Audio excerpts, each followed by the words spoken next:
Chris Ugali, yes or no? Yes, any day of the week. Listen, has your mum reopened the coffee shop? Because I'm going right now. They're not opening it again, no, sorry. Now listen, about the prologue time trial, what can we expect? I actually haven't looked at it yet.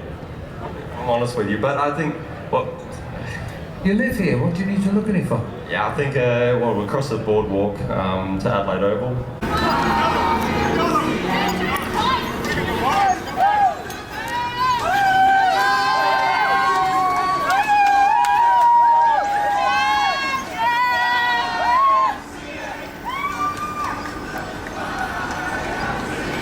Over the years, I've worked with a lot of world tour riders, some very big names, and it always comes down to the questions they really ask me is, Harley, durianrider, how can I stay lean all year long, effortlessly? They say, I've seen your videos, I first spun out, I think back in, was it 2013, when a world tour rider's like, yeah, we watch your videos in Denmark, you got a big following, etc.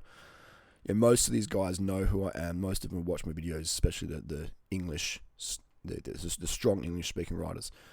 It's just because when you're a pro cyclist, your weight is everything. Like, your weight is as important as your power, because your power might be really good, but if your weight isn't there, your watts per kilo won't be competitive.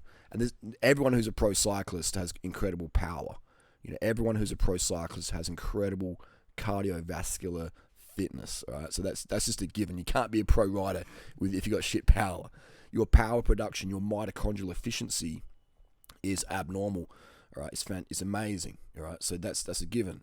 So you have, look at that, Robert Gesching, so super thin guys with insane power. All right, so everybody here you see is a freak on wheels in terms of power, blood volume, lung capacity, VO2 max, etc. Even the sprinters are freaks. So it's just varying levels of freakness.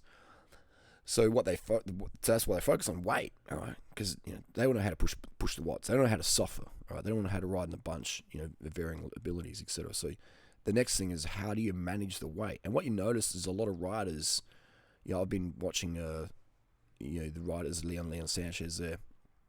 I've been watching this 2099, and what I notice every year, it seems like the riders overall get skinnier and skinnier. They turn up to Adelaide lighter and lighter and lighter, and so I find that very interesting and amazing. And there's just a huge transformation now in the world tour towards very, very low fat eating.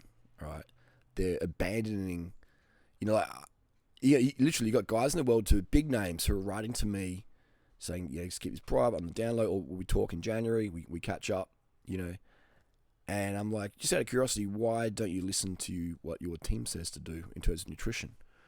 And they're like, the dude, like, no offense, but the nutritionist the team employs has no idea what it's like to be a pro cyclist. They've never even done a hard ride before in their life, or they've never raced. They don't understand. They don't understand how hungry you get. Right? They have no idea. So they write us out some starvation plan. It's just not sustainable. It's absolute bullshit. I'm like, okay.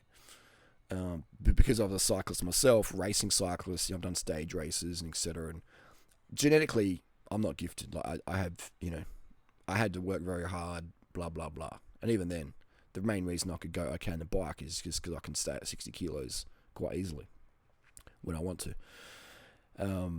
So my weight was okay, but my power has always been, pretty average. Just genetically, it's just don't have it. I wasn't born with good lung size. Had asthma, blah blah blah. Blah blah blah. But I'm just saying, the level these days is, even the girls. Look, if you notice, the girls are slimmer. All right. If you notice, the girls are slimmer since 2015. Okay. 2015 is when I really went viral for the pro peloton. All right. A lot of girls started doing my protocols, etc. So even in the women's peloton, you'll see that the girls are slimmer and slimmer than ever before. All right. It's amazing. Like, people used to say, but why are female cyclists so heavy? And they you can't really say that anymore, can you? I mean, in terms of the pro peloton, because a lot of these girls, it used to be big girls back in the day, big girls. And there's nothing wrong if you're a big girl. I'm just saying that, look at these girls here. You wouldn't see that 20 years ago, that level of sort of slimness, okay? And keep in mind, this is January, the off season. This isn't the Tour de France time where people have to be, their lightest, etc. But you still see very, very slim physiques here. Even Luke Durbridge, he used to be a lot bigger, heavier than he is now. He looked a lot heavier. So it's like just extra important to keep your weight in check. Extra important to keep your weight in check. The bikes are heavier than ever before.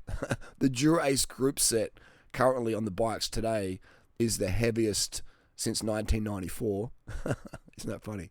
The Dura-Ace group set being raced in the Tour de France last year is the heaviest since 1994. The SRAM Red group set being raced at the Tour de France is the heaviest since 2008. It's the heaviest ever. It's quite so. The backwards is going on. The bikes are heavier than ever before, and the riders are lighter than ever before. I'd say Chris Froome as well, Bradley Wiggins, they had like a real kick-off effect on the ultra slim body types.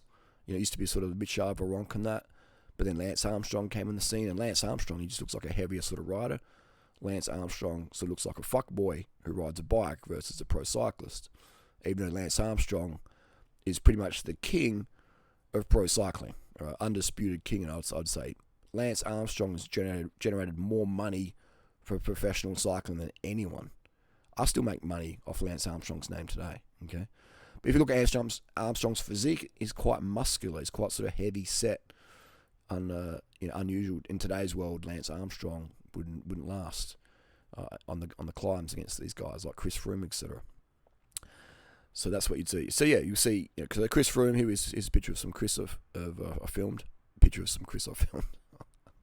Slurring the words, too much Nullarbor White up until 4 a.m. last night.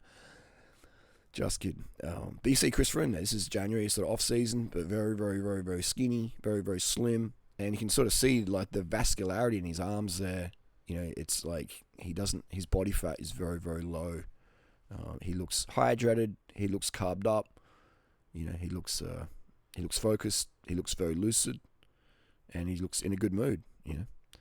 So that's the thing is when you try to starve yourself of carbohydrate to lose weight, all you lose is glycogen, and you dehydrate yourself, and your mood goes to shit, and your cortisol goes up. Why do you think they call it hangry? Then when you have some carbohydrate, you relax again. That's because your cortisol lowers.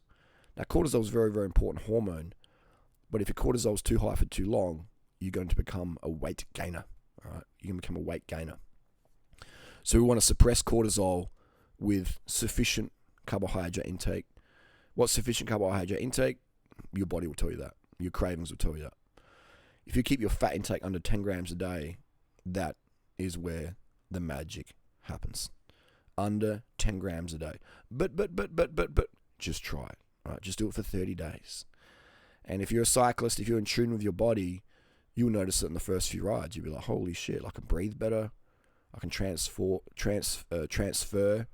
and transform oxygen better into my legs, into my lungs. It's my oxygen delivery is enhanced. This is fantastic. It feels amazing when you're under 10 grams of fat a day.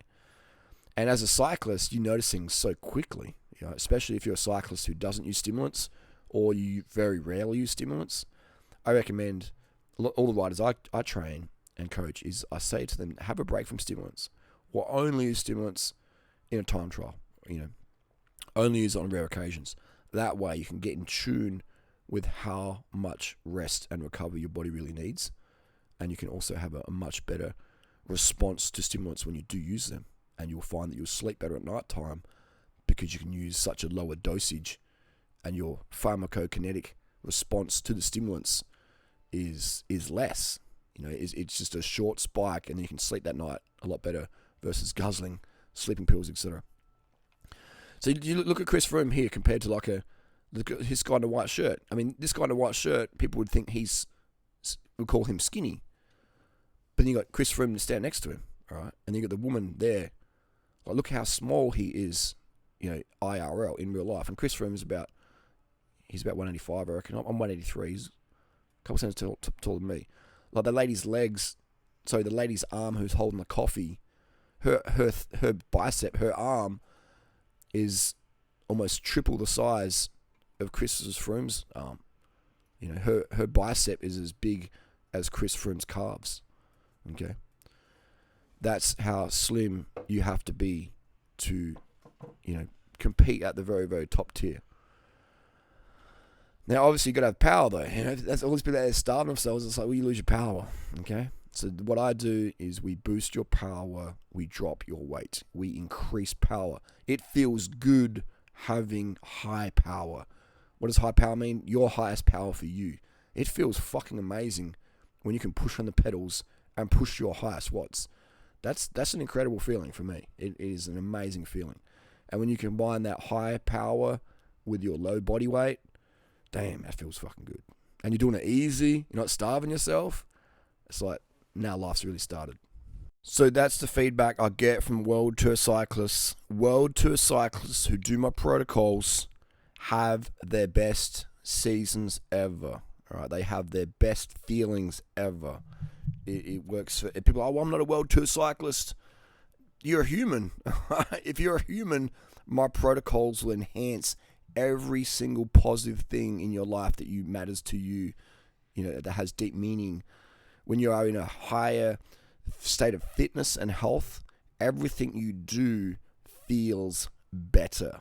I like feeling good, and feeling good without drugs. Just feeling good because I'm healthy. That is what I'm about, okay? And you combine that with fitness and this lifestyle, man, it gets fucking addictive in the best way possible.